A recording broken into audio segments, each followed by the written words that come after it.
Amen, amen. 2 Chroniques, chapitre 7, à partir du verset 13 à 15. Je lis la parole. Merci Seigneur. Quand je fermerai le ciel et qu'il n'y aura point de pluie, quand j'ordonnerai aux sauterelles de consumer le pays, quand j'enverrai la peste parmi mon peuple, si mon peuple sur qui est invoqué mon nom, s'humilie et cherche ma face, et s'il se détourne de ses mauvaises voies, je l'exaucerai des cieux, je lui pardonnerai son péché et je guérirai son pays. Mes yeux seront ouverts désormais et mes oreilles seront attentives à la prière faite en ce lieu. Amen. Amen. C'est le Seigneur Dieu qui parle ici parce que Salomon, le fils du roi David, avait bâti un temple à l'Éternel. C'est l'histoire. Salomon ayant bâti le temple, il va invoquer Dieu. Il va célébrer Dieu. Il va en un mot célébrer un grand culte à l'Éternel. Alors Dieu répond ici à Salomon ce que nous venons de lire. Mais nous savons que Salomon n'existe plus. C'est nous qui avons bâti un temple à l'Éternel. Et le temple que nous avons bâti à l'Éternel, c'est notre vie, c'est notre corps. C'est notre vie tout entière que nous avons dédiée à l'Éternel. Et c'est pourquoi ici, le Seigneur nous répond ce soir. Il nous répond. Nous lui avons dit par les eaux de baptême pour ceux qui sont baptisés d'eau, mais pour ceux qui sont venus à lui, tout simplement, le Seigneur, nous lui avons dit, Seigneur, nous te dédions notre vie. Nous te consacrons notre existence. Amen. C'est ce que nous lui avons dit. Alors le Seigneur dit, d'accord mes enfants, j'ai compris que vous m'avez dédié votre vie. Vous m'avez accepté comme votre Seigneur et Sauveur. C'est bien. Mais voilà désormais votre travail. Le travail que désormais vous devez faire parmi les nations où je vous ai envoyé en captivité. Voilà désormais ce que vous allez faire au sein de vos familles. Vous êtes désormais mes ambassadeurs et mes ambassadrices au sein des nations, au sein de vos familles. Vous êtes désormais ma lettre. Et c'est pourquoi il dit, quand je fermerai le ciel, nous savons que du ciel vient des bonnes choses. Du ciel vient la pluie, du ciel vient le soleil, du ciel vient la guérison. Pourquoi? Parce que celui qui est assis sur le trône au ciel, c'est Dieu. Et de Dieu vient tout ce qui est bon. Tout ce qui est bon vient du ciel, du Père des Lumières. Alléluia. Amen. Et donc il dit, quand je fermerai le ciel, parce que quand il ferme le ciel, alors rien de bon ne va plus venir. Il ferme le ciel, donc les bénédictions ne vont plus venir. Pourquoi Dieu fermerait le ciel? Pourquoi Dieu empêcherait la pluie de tomber? La pluie qui est le symbole des bénédictions. Pourquoi Dieu empêcherait le soleil de briller? Le soleil aussi qui est le symbole de la bénédiction. Pourquoi? Parce que le symbole de la joie, quand il y a le soleil, tout le monde est content. On est au dehors, on est content, mais vraiment vous savez ce qui se passe en été. Donc pourquoi Dieu fermerait-il le ciel? De peur que toutes ces bénédictions ne coulent. Pourquoi? C'est parce que quelque chose s'est passé sur la terre. C'est parce que quelque chose s'est passé dans nos vies. C'est parce que quelque chose de mal s'est produit, sinon parmi les nations.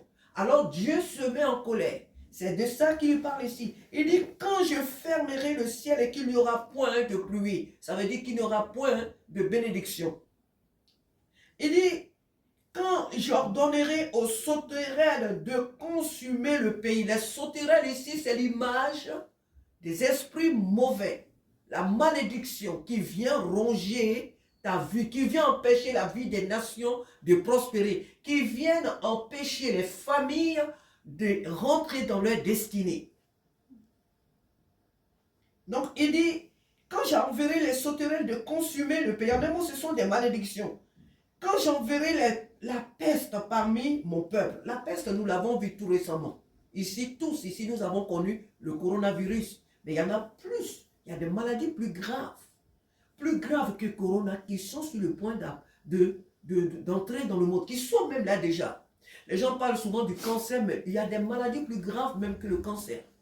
Donc il y a plusieurs sortes de fléaux qui vont s'abattre sur la terre, qui se sont déjà abattus et qui arrivent encore, mais de plus graves, comme je venais de le dire, qui arrivent.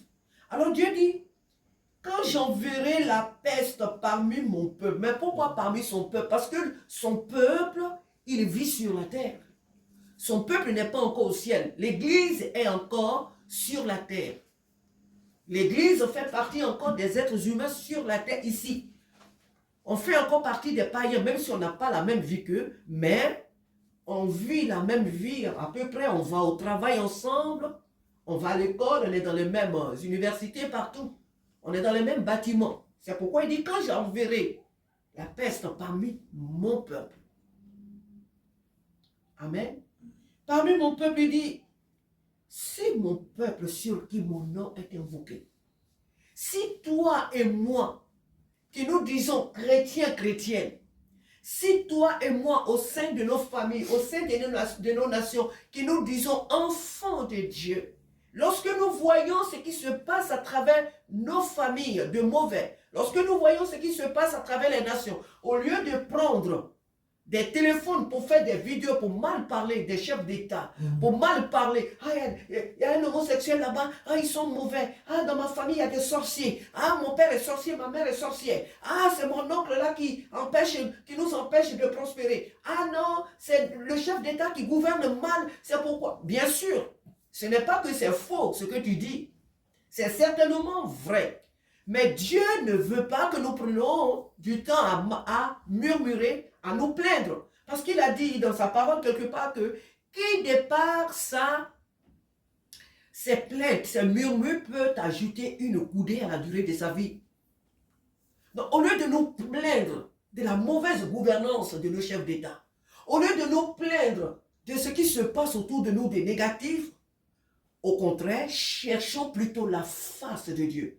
Pas plus tard qu'hier, Isaac et papa et moi, nous avons regardé des documentaires concernant le réveil au Guatemala.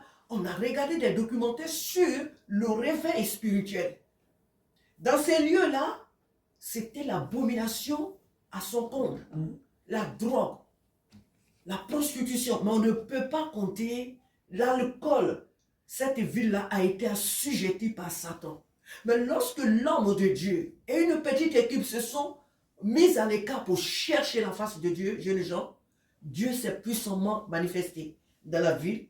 Il y eut un grand réveil. Même ce que les gens cultivaient, les carottes avaient des formes, mais vraiment inhabituelles. Toute leur culture était une culture exceptionnelle. C'était du jamais vu.